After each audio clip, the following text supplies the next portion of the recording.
जय जिनेन्द्र। आज सुनते हैं कहानी पुंडरीक कुमार की।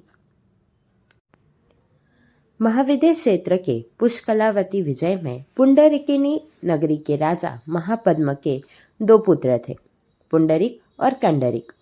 एक बार नगरी में धर्मघोष स्थविर पधारे। महापद्म राजा दर्शन के लिए गए। धर्मदेशना सुनकर वे दीक्षित हो गए।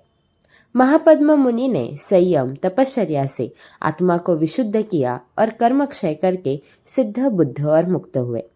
एक बार पुनः नगरी में स्थविर का आगमन हुआ।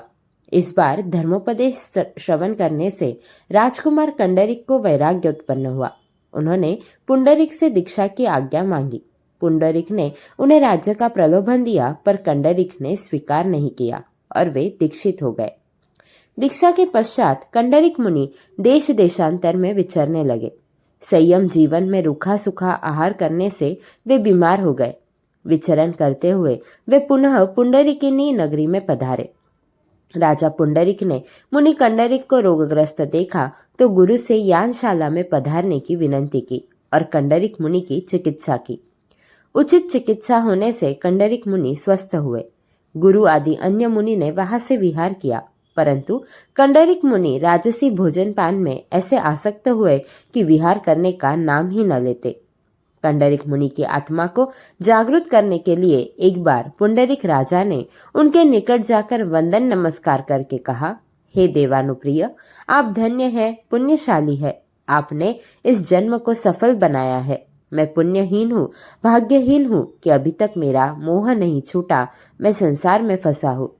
कंडरीक मुनि को यह कथन अच्छा नहीं लगा, फिर भी लज्जावश बिना इच्छा के ही वे विहार करके गुरु के पास पहुंचे। कुछ समय वे गुरु के पास रहे, पर सांसारिक लालसाओं से पराजित होकर फिर लौट आए। लज्जा के कारण राजप्रासाद में प्रवेश करने का साहस न होने से राजप्रासाद की अशोक वाटिका में जाकर बैठ गए। राजा पुंडरीक पुनः उनके पास गए और पूर्व की भांति उनकी सराहना की, किंतु इस बार पुंडरीक की यह युक्ति काम न आई। कंडरीक मुनि शांत रहे। तब राजा ने उनसे पूछा, भगवान, क्या आप भोग भोगना चाहते हैं? कंडरीक मुनि ने लज्जा को त्याग कर हाँ कह दिया। पुंडरीक राजा ने उसी समय कंडरीक का राज्याभिषेक किया और उनके संयमोपकरण लेकर स्वयं दीक्षित हो गए।